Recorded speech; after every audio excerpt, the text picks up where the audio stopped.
So this will be a very important video update about Julian Assange, WikiLeaks, Chelsea Manning, and, the basic rights of whistleblowers and free speech in this country. And just when you thought the situation couldn't get any crazier, well, it's getting a little bit crazier, as we're finding out that UN officials actually visited Julian Assange with, of course, the detestment of the media that are saying that this is, quote, special favors and special treatment for the WikiLeaks founder. And we're going to debate that in just a little bit, but obviously it's all based on crap.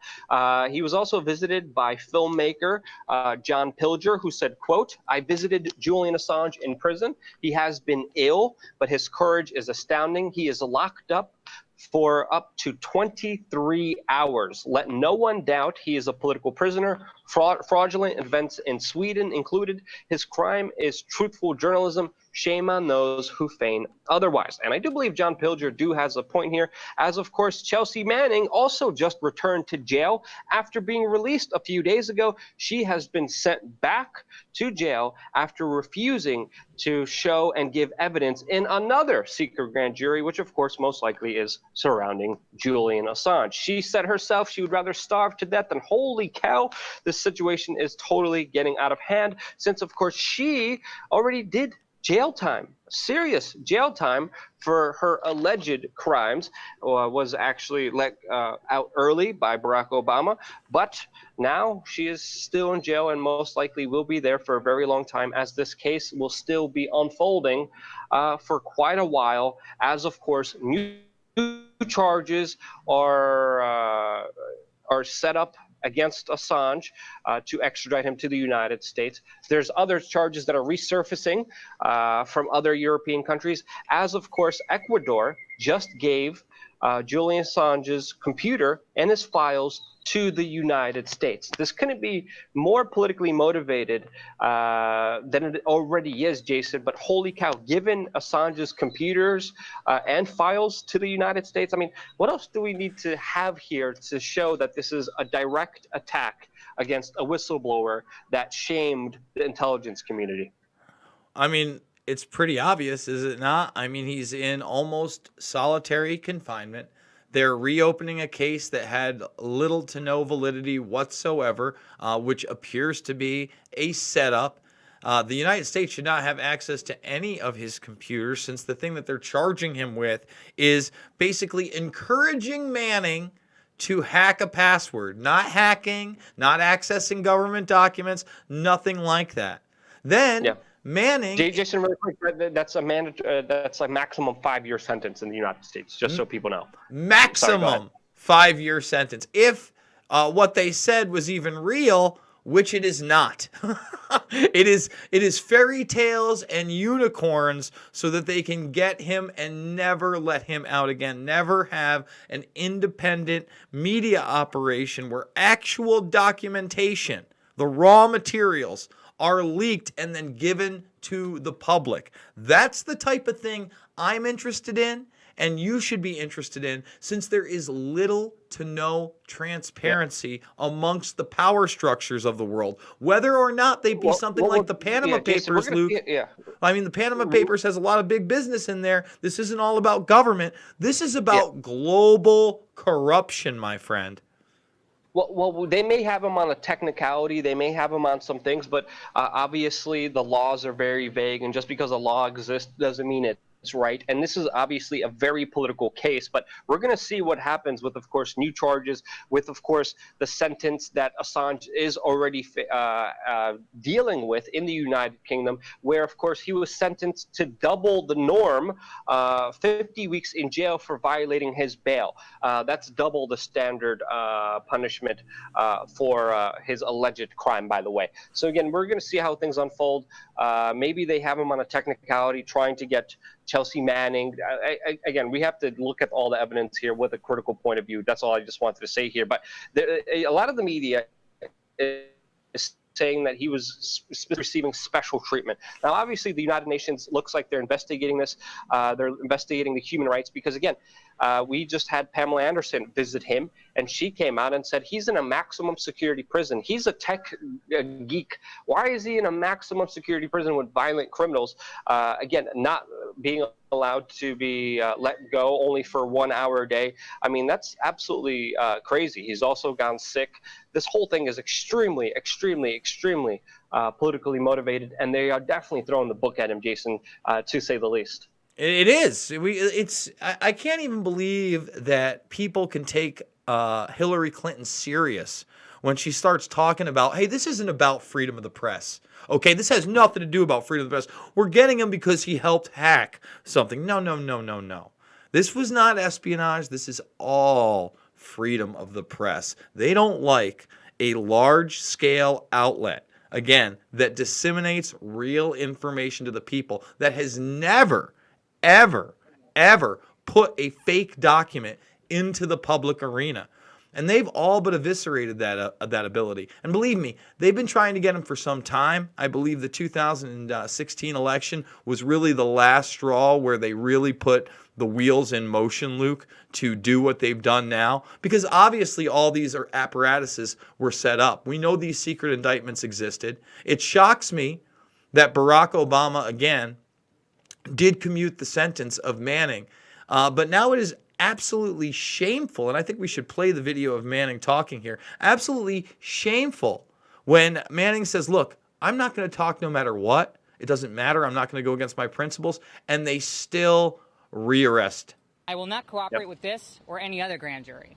So it doesn't matter what it is or what the case is. I'm just not going to comply or cooperate. Facing jail again, potentially today, doesn't change my stance. The prosecutors are deliberately placing me in an impossible position. Go to jail and face the prospect of being held in contempt again, or in the alternative, foregoing my principles, the strong positions that I have, that I hold dear. And the latter is a far worse prison or jail than the government could ever. And Luke, I think there's something else to comment on this. It's not on MSNBC. It's not on Fox News. It's nowhere. This should be huge in the media cycle. Do you see that anywhere else? You know where I got to go to get that information? I've got to watch Russia Today. Or I got to depend on Luke Rudowski to be outside of a court hearing right before Manning goes to jail the first time. There is absolutely nobody in establishment media that is covering this the way it needs to be covered. Every once in a while, maybe Tucker Carlson will bring up Assange, but this should be front page headline news that somebody that exposed war crimes involving Iraq and had their sentence commuted by the President of the United States has now been thrown in jail again so that they can try to pressure the only journalist we have left. Yeah. Well, Ford Fisher of News to Share usually lives in the D.C. area, so he covers this. Covers Chelsea Manning a lot. He was also there during the initial. He was there with me when she went to jail the first time. But of course, she's going to jail for refusing to incriminate WikiLeaks, and now she's going back in jail for refusing to give any sort of evidence, not complying here. And she has a lot of courage. She has a lot of courage, and this is a very important case here. This is a case for for whistleblowers, for free speech, for newspapers and individuals to be able to speak truth about their government. Some people have even compared the Julian Assange situation to, of course, the likings of MLK. Now, I do believe that's a very grand statement to make, but thinking about it retrospectively, if MLK was alive today, he would be vilified by the media establishment. He would be hated. He would be scorned, because when he was still alive, that's the treatment he got. He was attacked viciously by the mainstream media, by the establishment, with the FBI attacking him, spying on him, doing colon probe, doing horrible, horrible actions like writing him letters to commit suicide when they knew that he was going through depression.